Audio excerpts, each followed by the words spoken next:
হুজুর, কোরবানি নিয়ে আপনার কাছে কয়েকটা মাসালা জানতে আইছি। আচ্ছা ঠিক আছে, মাসালা শুনবা, কোনো সমস্যা নেই। তো তুমি কি মাসালা শুনতেছো আমার প্রশ্ন করো। আমার প্রথম প্রশ্ন হলো, মনে করেন যে কসাইরা কোরবানির দিন যে গরুর মাংস কাইটা দেয়, তাদেরকে কি পারিশ্রমিক হিসাবে ওইখান থেকে মাংস দেওয়া যাবে?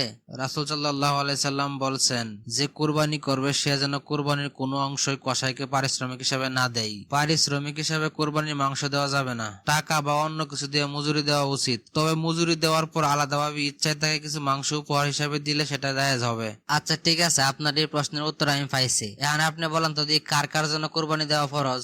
যদি জিলহজ মাসের 10 তারিখে শুভ সাদিক পর্যন্ত কোনো ব্যক্তির 7.5 তোলা সোনা অথবা 52.5 তোলা রূপা বা তার সমপরিমাণ সম্পদের মালিক হন, তাহলে তার উপর কুরবানি করা ওয়াজিব। এটা ইমাম আবু হানিফার মতে। আচ্ছা ঠিক আছে হুজুর, আমি এটা বুঝতে পারলাম। এখন আমার আরেকটা প্রশ্ন হলো, আমি যদি কুরবানি রাত্রেবেলা জবাই করি তাহলে কি আমার কুরবানি হইব?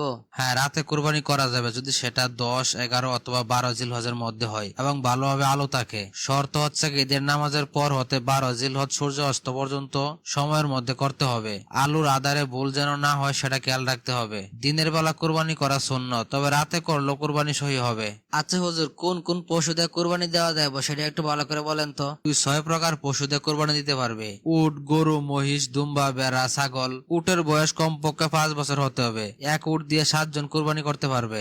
গরু, মহিষ কমপক্ষে 2 বছর পূর্ণ হতে হবে। এক গরু বা মহিষ দিয়ে 7 জন পর্যন্ত শরীক হতে পারে। ছাগল, ভেড়া, দুম্বা বয়স কমপক্ষে 1 বছর হতে হবে। তবে ভেড়া, দুম্বা 6 মাস বয়স হলে কুরবানি যায় যদি দেখতে 1 বছরের মতন লাগে। এগুলা দিয়ে একজনের পক্ষ থেকে কুরবানি হবে।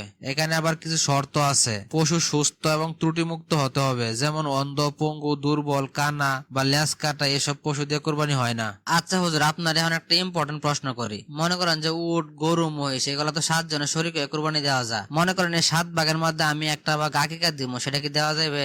অধিকাংশ আলেম, বিশেষ করে হানাফি মাযহাব যারা, তারা বলেন হবে না। কারণ কুরবানি ও আকিকা দুইটাই আলাদা ইবাদত। এক পশুতে 2 নিয়ত করলে নিয়তের পরিশুদ্ধতা নষ্ট হয়, তখন কুরবানিও সহি হয় না, আকিকাও সহি হয় নাই। তবে কিছু আলেম, মালিকি, হাম্বলি ও কিছু সালাফির মতে এক গরুতে কুরবানি আকিকা একসাথে দেওয়া যাবে, তবে আলাদা করাই উত্তম।